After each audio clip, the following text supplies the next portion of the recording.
YouTube family, welcome to Qué Golazo. Smash like and subscribe as we look ahead to a North London derby with massive European implications. Vamos! North London derbies are always tasty, but this one has major implications as Antonio Conte's Tottenham, currently 5th, host Miguel Arteta's Arsenal, who sit in 4th. A big game with plenty of history, and this season with Champions League qualification on the line. We have our own James Benge and guest, once again, Oliver Holt, sports writer at the Mail on Sunday, returning to the show. Qué Golazo. North London derby preview begins right now. London derby, the second time ever that we'll see a North London derby on a Thursday, James Benge. How about that? When was the first? 1972, James Benge. In my defense, I wasn't alive. That's true. But isn't that something? How are you, James Benge? I'm great. We were talking before I came on air. I'm still we're now 3-4 days out from it, but I'm still buzzing from my little trip to Ibrox. One of the best atmospheres I've ever experienced in a football ground. And although it will take quite something for the North London derby to match that, I'm very excited to see these two in front of fans at that ground, which, Ollie will be able to tell you as well, does make quite a lot of noise when it gets going. So I'm looking forward to another great atmosphere. Yeah, quite the journey, man, you've been, James Benge. Absolutely fantastic stuff. I love it. Oliver Holt, Ollie Holt returns to the show. Ollie, how are you, my friend? I'm good, mate. Actually, I'm good. It's a pleasure to be back, and I am jealous of James actually being up at Ibrox. I did watch the game on the telly, and it sounded amazing.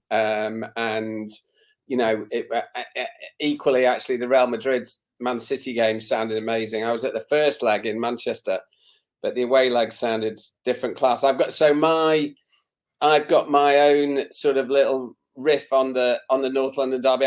One of my best pals is an Arsenal fan, so even though I'm not working at the game, but I am for once. He's got me a ticket in the Arsenal end, so I'm sort of vaguely anticipating a sprint down the Tottenham High Road afterwards, away from vengeful Spurs fans. But I'm really looking forward to that, actually, because as James said, it is a fantastic stadium, the Spurs Stadium, and my own opinion, it's the best of the new breed of stadiums. It's a magnificent stadium, and the game could really not be better set up, I think. And both teams are in reasonable form.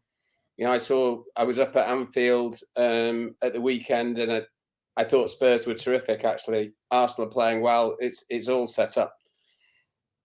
Yeah, Ollie, I have one question. If you're going as a fan, which obviously I think I'm sure you can attest to this, having done this job far longer and far more successfully than I. You don't always get to go. You kind of get to experience it in a very different way when you're in the ground as a fan. So I think the big question is, how excited are you for one of those pints that pours from the bottom up? Yes.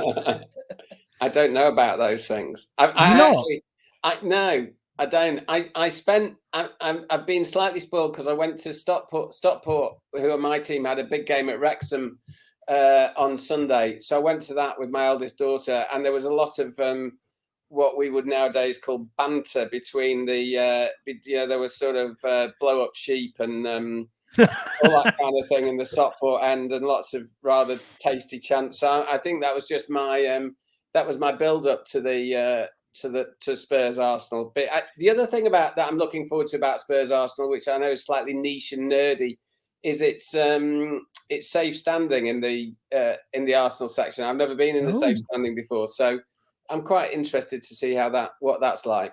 Yeah, and I think one thing to say about the Arsenal support in general, and on the road, is that it's changing its reputation a little bit. I think we all kind of view Arsenal as quite a quiet club. I don't think the Emirates Stadium it's not as bad as people kind of think. If you watch it, I don't think it comes across well on TV, but it's also not, you are not going to confuse it with Ibrox or with the Bernabeu when Real Madrid are turning a game around. But, in recent weeks, there's a young group of fans called the Ashburton Army who've taken it on themselves to really start building an atmosphere. We saw tifos at the Man United game devoted to Smith Rowe and Saka. When they travel away, these Arsenal fans make a lot of noise now. I am sure they will be, well, it depends what the score is, but it wouldn't surprise me if they're drowned out by Tottenham fans on what's sure to be a boisterous night in North London. But yeah, I mean, I'm sure we're about to come on to talk about the football, but the atmosphere here is going to be great. Although, as Ollie says, if Arsenal get anything from this, it is bolt. Get as far away as you can, as quickly as you can. Get back to Finsbury Park. Well, just get that machine with the pints and just throw them at them just so they don't come at you and stuff. That's right. It's going to be a difficult thing for you to judge it based on the fact that you just came back from Ibrox as well. But it should be a cracking game. The North London Derby is always, at least from a historical perspective, comes with so much. But as we mentioned in the intro, as Ollie and James Bench discussed as well, this is big, everybody. It's big. 4 points differential. Obviously, we can look at this from many different angles, specifically highlighting the fact that they need this, both teams, because they want to secure that Champions League spot. European qualification is big. Chelsea is walking on thin ice, by the way. It's not like they're secure at all. Okay, they're only 1 point above Arsenal as well, and they have to play as well Leeds United, who's absolutely dying for anything at this point. But Arsenal against Tottenham is the story. Let me just begin with this. Ollie, I'll go with you. James Bench, you jump in. But Tottenham needs this result more for obvious reasons, right? To keep up with what's going on with Arsenal. Obviously, Arsenal fans will say, no, we want to keep going, of course. But who needs, and this might be an annoying question, but I still want to ask it, who needs Champions League more, Ollie Holt? Yeah, that is a good question. And I think the obvious answer is that both teams are desperate for it. Both teams are desperate to try and kick on. They've had lulls, really, by their own standards recently, so both are desperate for it. If I have to answer your question and come down on one side, I'd say maybe Spurs need it a little bit more. And I'm just kind of thinking about they're 10 years, I suppose, or more down the line behind Arsenal in terms of the massive outlay they've had on their stadium. And I did feel for Spurs a bit in that they had that massive outlay on what is a magnificent new stadium. Then the pandemic hit. Suddenly, they're devoid of income, gate income certainly, and I think they were hit incredibly hard by that. So I think that they probably need the income that the Champions League would bring a little more than Arsenal, who are further down the line, have probably got over the hump of their move to a new stadium. So maybe they need it a bit more. But both teams desperately need it in terms of the evolution of their teams. I would also say maybe Spurs need it in terms of the Conte thing. I think they'll be desperate to keep hold of Conte. They should be desperate to keep hold of him. If they're in the Champions League, common sense suggests there might be more chance of him staying. Yeah, I would agree with Ollie in that I think things become more stressful for Tottenham if they don't make top four. Obviously, as we talk, we're just waiting for final news on Erling Haaland, and that will have a knock on Harry Kane's future. And it looks like he's stuck there at least for this summer. I'll be intrigued to see what Man United do one day, but his options have dwindled. But I think if they don't reach the Champions League, as Ollie said, Conte's future will come under enormous question. So will Kane's to an extent. Wouldn't shock me if they find themselves fending off offers for Son. There are plenty of teams that would improve with him. I think that the other way to look at this is maybe in terms of for which team would this offer more of a boost. I think it's Arsenal, because I don't necessarily think all the issues go away for Spurs. I don't think Conte is definitely going to stay if they get top four, if a PSG comes along. And I think we know that Conte's short term at Spurs, whereas for Arsenal, I think, Mikel Arteta and Edu have kind of said this and indicated this. It just maybe allows them to shop in a nicer supermarket. It's like jumping from Sainsbury's to Waitrose or whatever the American equivalent of that is. No, they'll get it. Don't worry, they'll get it. They want to buy that new talismanic striker. It's going to be a lot easier if you can offer them Champions League football. I mean, the project won't change too much, and they've shown that by offering and agreeing a new contract with Mikel Arteta. The trajectory will be the same, but it's more like a little drop of nitro in the engine getting Champions League this season for a young squad. Maybe I'm just sort of getting into the spirit of the fact that I'm going to be standing in the Arsenal section on Thursday, but I do feel that Arsenal more than Spurs. I'm echoing really what James said there. I do feel that Arsenal more than Spurs are on a more positive trajectory. They feel like they're building something. They feel like they're moving in the right direction, and it feels as though Champions League or not, they will keep moving in that direction. Totally agree with James. They perhaps move faster in that direction if they get into the Champions League because of the players that they might be able to sign. But Spurs feel as if they're balanced a little bit on a knife edge, and things could go either way for them. Whereas I feel that there does feel to be a good vibe around Arsenal more generally.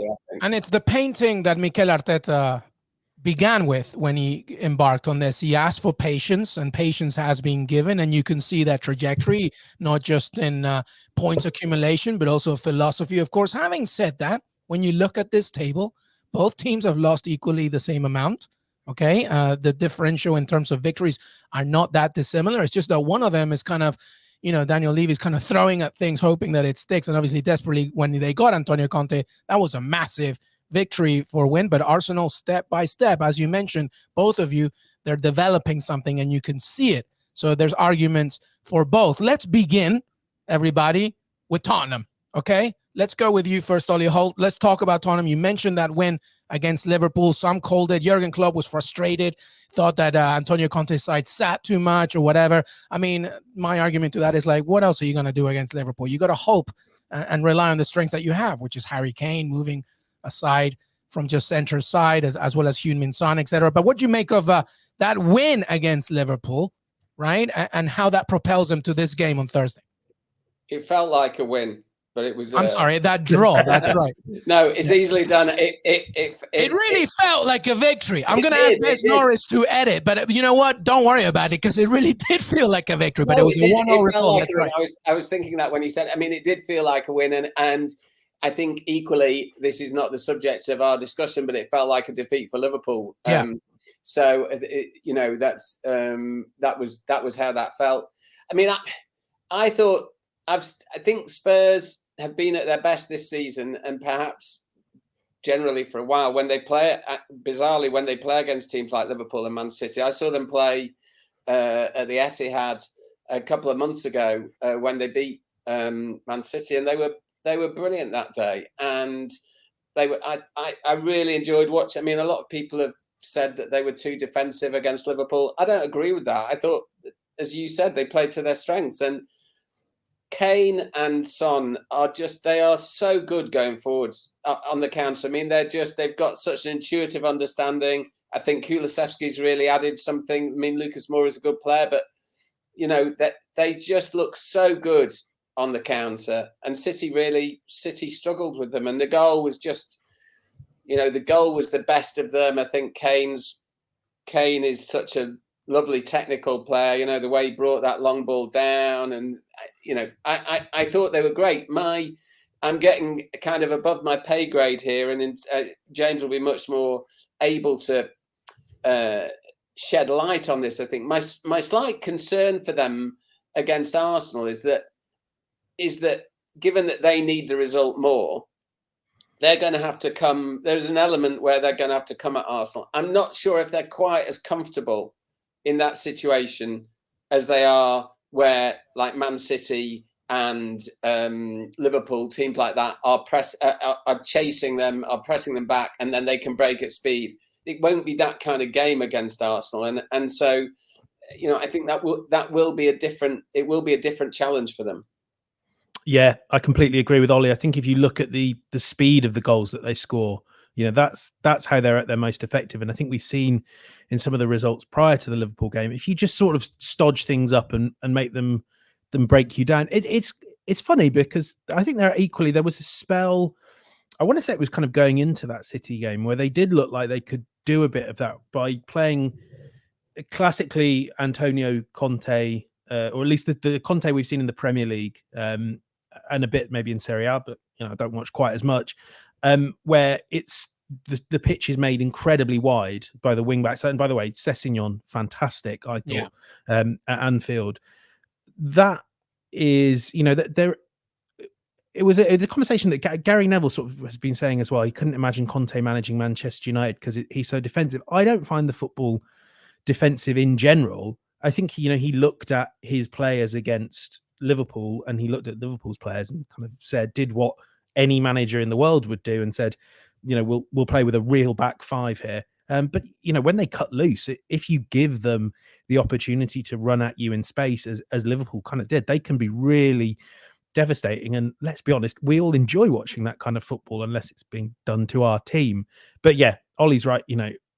If Arsenal are smart about this, and I suspect they will be, they'll kind of gum up the flanks, keep lots of people back, challenge Spurs to break them down. That's not the way that Arsenal love playing, but the context of this game in particular is so clearly set as Spurs need a win. Arsenal just need to stop them from winning. That's all they have to do. That's a tough place to be if you're the team that doesn't need 3 points. It kind of we've seen so many times in so many competitions that being able to settle for 1 point does kind of quite often inhibit that team. But I don't think it will make it easier for Spurs that they have to go on the offensive. Yeah, I just want to make a quick statement here. And Des Norris, if you want, I'm doing you a favor here. Like, if you want to make this a social clip and make it its own video, I just want to set something straight. I think there is a difference between a defensive team and a reactive team. A team that reacts to what's in front of them, as opposed to somebody that just sets to just be defensive. I think sometimes we get confused with that. Antonio Conte, to me, is a reactive manager. He understands the opponent, he understands what they bring, and he brings his best weaponry forward, which is the counter-attacking prowess of Harry Kane, Heung-min Son, you mentioned Kulusevski, of course, all these players that, like, as soon as they lose the ball, boom, you go. My issue with Tottenham is that in that Man City win, when they beat Man City 3-2, it was sandwiched between losing to Wolves and Burnley. So I want to see what kind of reaction they're going to get against an Arsenal side who are not perhaps as aggressive, as heavy metal as Liverpool, but they're very good on the ball. And I think that frustrates Antonio Conte a lot. So moving to that point, let's focus on Arsenal here. James Benge, I'll ask you first. How do you see this Arsenal side? How are they preparing in the lead up to this game, of course, after winning in the weekend? I feel like Mikel Arteta is really trying to rob this club of its Arsenal-ish tendencies, the sort of post-invincible Arsenal that had this magnificent quality of shooting themselves in the foot and making everything a lot harder for themselves than it needed to be. Recent weeks have suggested he might have more of a job on than we necessarily thought, because it seemed like he'd built this team that was composed in possession, that was able to really dictate the course of a game. We saw that, from January through to about March. I think now it's all got a bit more chaotic. I think to an extent that's a function of losing key controlling figures, Partey, White, Tierney, those three. And also if you compare these two teams, Spurs got dramatically better in January by doing the traditional January thing of going out and buying players to strengthen their first team, Kulusevski and Bentancur. Mikel Arteta very deliberately weakened his squad by selling Aubameyang and has been sort of rummaging down the back of the sofa, checking through drawers, looking at his receipts, and it turns out he's got Mohamed El Neni and Eddie Nketiah. Yeah, he found some gold there, James Benge. And out of nowhere, Mohamed El Neni has become this, a player he never has been at Arsenal before. And I think that's what's interesting about this team right now. It's players that are playing above a level that we expected of pretty much any of them. When you run through that 11, maybe you might make a case that we all knew Ødegaard would be excellent, but I think Saka is already blowing away any expectations for a 20-year-old in the Premier League. And that's, they've got 5 players under the age of 23 with 10 goals and assists in all competitions. So this is a team that kind of things have come early. I think on occasions that means they're fearless. On occasions that means they don't know when they should be afraid. And I thought maybe against Leeds in particular, they were a little bit clumsy, a little bit chaotic, same as we'd seen against Chelsea and against Man United. But they're getting the job done, and they only need a point. And it's remarkable that they're in this position considering where they were a year ago at the start of this season as well. Yeah, I'd like to include Gabriel Martinelli in that conversation. I'm such a fan of his, the way that he plays. There's a lot going on. I mean, so bad for Brazil to have all these options. I feel so sorry for them. How do you make Arsenal here, Ollie Holt? You're going to be a substitute Arsenal fan on Thursday. What do you make of them for this game? Well, I just think they've got a whole slew now of really crowd pleasing players. I mean, we've just met James and you've just mentioned them. Saka, Saka's one of my favourite players in the league. I love watching him play. I love everything about him. His character seems, I don't know him at all. His character seems great. Very smart kid. He's what? He's a very smart kid. I remember we did him in the. Sorry, I won't distract for too long. No, go ahead. On the preseason tour in 2019, back when they were a thing, he just kind of made like one of his early starts as a youngster coming through the squad, and he was very kind to stop in the mix zone in Charlotte. It was 100 degrees or something, tensions, and he just spoke with this poise. And Ollie will know, like, although that you don't often get this from any footballer, but he came to us and said, "Oh yeah, he said, what do you think of this young group of players, Smith Rowe, yourself and Ketia, those guys?" He said, "Oh, we're ready to take on the world." 17 years old he was, dropping these are grade A quotes. Ollie will know this is like lead quote material. You don't get that from a 17-year-old, and we've seen that maturity on and off the pitch ever since. Sorry, Ollie. Sorry for jumping in. No, not at all. To be honest, I'm grateful for that interjection, James, because I don't know him. Just everything I see of him chimes with what you've just said. He seems very calculated, modest, kind of intelligent guy, and that he's got. And I agree with you, Luis, about Martinelli. I mean, I think he's had some in different form. He's had some injuries, hasn't he? But I think he's got so much potential. He's got so much pace, and I think you mentioned Odegaard as well. And I love watching him play as well. He's such an intelligent player. So they've got an awful lot going for them, Arsenal. I think it could be a really good game. I mean, I think the danger, just purely in terms of the entertainment, is what James was saying, that Arsenal know what they have to do. It's probably not in their interest for it to be an open flowing game. Whether they have the character and game management skills to bottle it up, I don't know. And I think, James, that word that James used about some of their recent performances, about there being a chaos about it. I mean, I was at the game against Manchester United, and it was chaotic. And even though Manchester United are desperately poor at the moment, that game kind of could have gone either way. There were moments where it could have gone either way, and Arsenal actually had more flair and more desire to win it, I think, and it was great to watch. But it's a very hard. I know you're going to ask us both to do it in a minute, but it is a very hard result to predict in some ways, I think.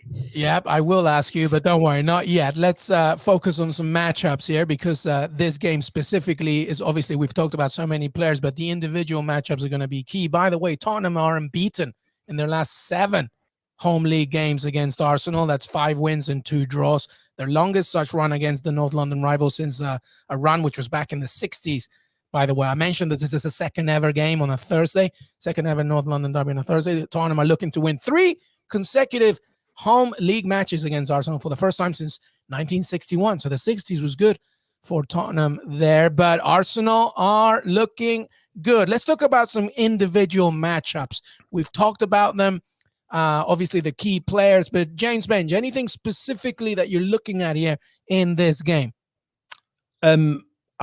I'm going to engage in an act of self-care and not think about Son against whichever right back Arsenal might name. I don't move that one aside. We know what's going to happen. Whoever faces. Exactly. That's not an interesting matchup. We just know that Son will run riot. I'm intrigued to see what Spurs do about Odegaard, because he will kind of, I think, especially with Elneny and Xhaka behind him, he will kind of drift into these number 10 pockets. And that's maybe one area where Spurs might offer a bit of space. Can you find gaps with Bentancur and the other midfielder Højbjerg, like behind you and in front of the central defenders? That I think is maybe where Arsenal can craft something ingenious. Equally, what can Sessegnon do against Saka and Emerson Royale, who out of nowhere. I mean, one interesting kind of subplot you have to these North London derbies is Tottenham spent a lot of the summer considering buying Tomiyasu. Arsenal spent a lot of the summer and were offered Emerson Royale. They both ended up with the opposite player. Arsenal have been delighted. Spurs haven't for a while, but if Emerson Royale plays like he did at Anfield, I don't think Martinelli, Smith Rowe, or anyone will get much choice. He's fitting Conte's style much better than I thought, and definitely as of recently. But that's a good one. Ollie Holt, who are you looking at from an individual matchup? Well, I'll kind of go where James dared not to, and I just think Son against anybody. I think that will be one of the keys, and obviously in England, we tend to talk about Kane maybe a bit more, but I think Son is such a good player, and I hesitate to say he's underrated because I think we do realise what a good player he is, but I think maybe we tend to talk about Kane a bit more. I just think I think Arsenal really have to try the image of Son running at that Arsenal defence. I think it's something that Arsenal have to try and banish. They have to try and stop getting caught in situations where he is running at them too much. As we keep returning to this theme of they have to try and bottle it up somehow. They can't get caught too often on the counter with Son and Kane because they're just too good, and they've destroyed better defences than Arsenal. So I mean, I think that whole thing will be absolutely key. Well, I mean, listen, I'm with you. It's not so much that we don't think Heung-min Son is a good player. He's fantastic, but he should be talked about up there with your Mohamed Salahs and stuff. Mohamed Salah, 22 goals in the Premier League season. It's Heung-min Son right after that with 20 goals as well, and not to mention the creativity as well. He's a we never see. Maybe this is a failure of our imagination in the British media, but we never see Son linked with Real Madrid or Barcelona or Juventus or where in my mind he's one of the best players in the world. And, I agree.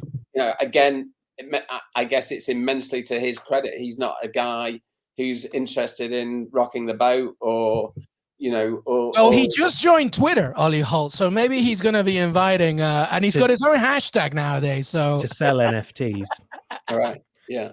Sadly, if anyone joins Twitter now, it is to sell NFTs. Yes. Well, God, that Michael Owen quote. Anyway, that's for another conversation. All right. Well, listen, fantastic stuff. Let's finish up by predictions. Yes, we've come to that point.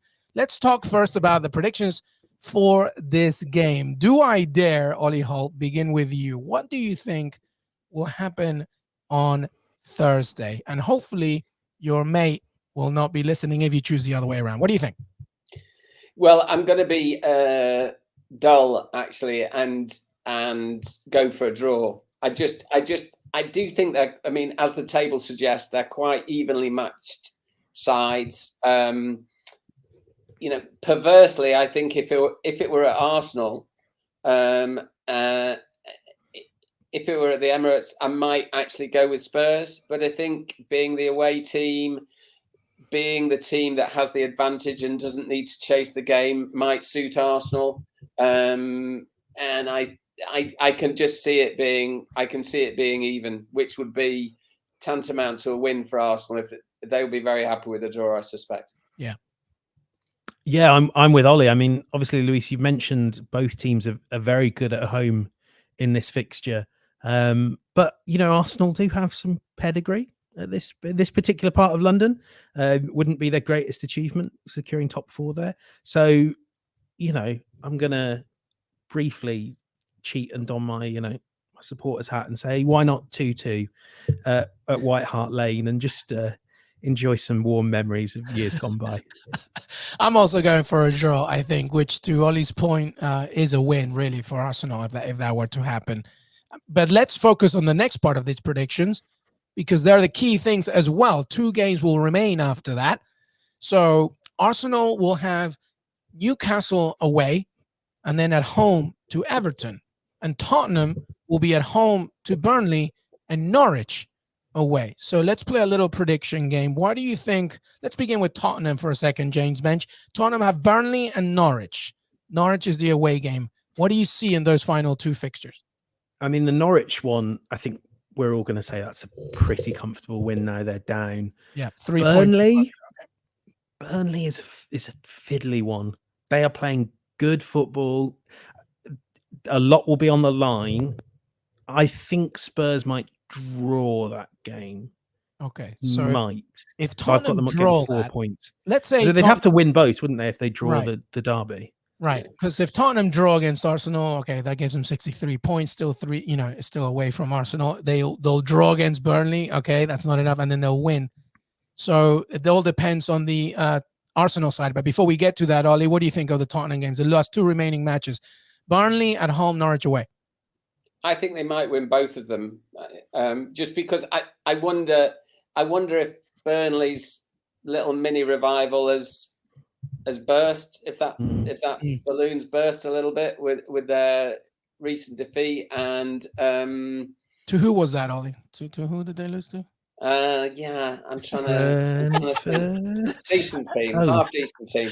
But all right, so 6 points in those last two matches. I think so. Yeah. Okay, so So with the draw of the North London Derby, 63 plus 6. Okay, so that gives them 69 points. Arsenal. All right, well, let's move to Arsenal then. And then Arsenal, James Bench, have Newcastle away and at home to Everton. What do you see? Well, I mean, Newcastle have improved a huge amount, but not quite against the big six. I think they've only taken 1 point under Howe, and that was against Man United, who we have to refer to them as part of the big six, even if their top six status is very much up for debate. Yeah, big asterisk. I think Arsenal will draw that one. Mm-hmm. This is where I love this stage of the season, because you end up having to do all this sort of, you can't look at the Everton against Everton on the final day of the season without thinking, well, what results have I thought Burnley are going to get, and what do I think Leeds are going to get? Everton going to have to win, and I think Everton might be safe by the final day. I'm going to see them against Watford tomorrow. I think they'll win that an inch clear, and therefore I think Arsenal will beat Everton on the final day. Okay, so So I've got a draw against Newcastle and a win on the final day. Okay, so that's 4 points. That's 70, but with a draw with the North London, that's 71. So they should be okay for that top 4 spot. Ollie, what do you make of Arsenal away at Newcastle, at home to Everton?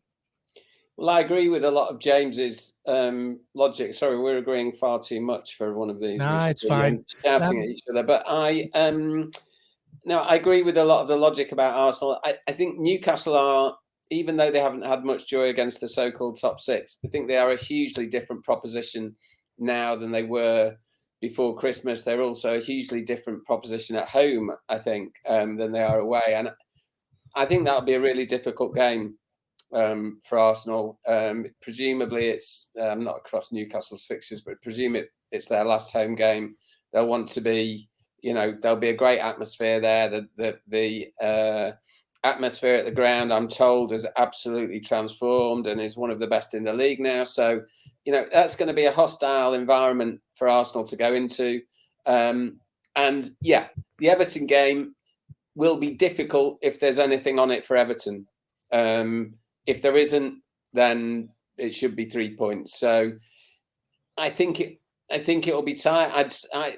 I'm going to go with James. I think a draw and a win. I can see them losing at Newcastle if depending on how they are, because I think it'll be absolutely bouncing up there. Yeah, but Newcastle. Can I throw a spanner away? Go ahead, James Bench. Go ahead. I mean, obviously, we're speaking just before Chelsea play Leeds. Yeah, Chelsea are falling apart at the moment. You kind of see this in what Thomas Tuchel's saying. They're only a point ahead. I would think they would have enough to stay ahead of Spurs. So 5 points ahead of Spurs. But I think they could certainly slip back and find themselves having to look over their shoulders. They've also got we said they had a pretty favourable run in when they're playing Wolves, who by all accounts were sort of playing in flip-flops for 75 minutes. And you don't know how much an FA Cup final will take away from them, because obviously they got that going on as well. Saturday, May 14th, 11:45 a.m. Eastern, where they play Liverpool. So, and then after that, it's Leicester City, which is never an easy game, despite of the fact that they haven't done that well against Brendan Rodgers in comparison to the previous. So Chelsea very much in contention here. So the top 4 race and the relegation battle. I mean, Chelsea Leeds is a massive game, and it could dictate a lot of what happens for the rest of the season. Fantastic stuff. The end of the Premier League is nigh. We've got also a weekend preview to look ahead to, but this was the North London Derby preview. And James Bench, final thoughts before we say goodbye. I don't want to think anymore about this game. It makes me feel sick. Could be about anything else. Yeah, let's just talk about anything else. Ollie Holt, any final thoughts before we say goodbye? Well, I think a fascinating game, really hard to call a draw, and I'm going to just concentrate on my personal safety after the match, I think. So, yeah, I'm going to focus on that. I love it. Well, that was Oliver Holt, the Mail on Sunday, chief sports writer. Make sure to follow him as well, Ollie Holt, as well on Twitter. James Benge, our very own James Benge from CBS Sports. This has been the North London Derby preview. Ollie Holt, thank you so much for being here, my friend. It's a pleasure, Lewis. Thanks very much for asking me. I really enjoyed it. Of course. James Benge, obviously, it's a pleasure to see you, Benjamin. Thank you. Nice to be back. Thanks for having me. I love it. North London Derby on Thursday. Much more action to come. Qué Golazo pod on Twitter, youtube.com/Qué Golazo. We got plenty more, including Coppa Italia preview, in case you haven't seen that one. Weekend preview to come and much more to discuss. Have a fantastic rest of your week, and we will see you next time. Till then.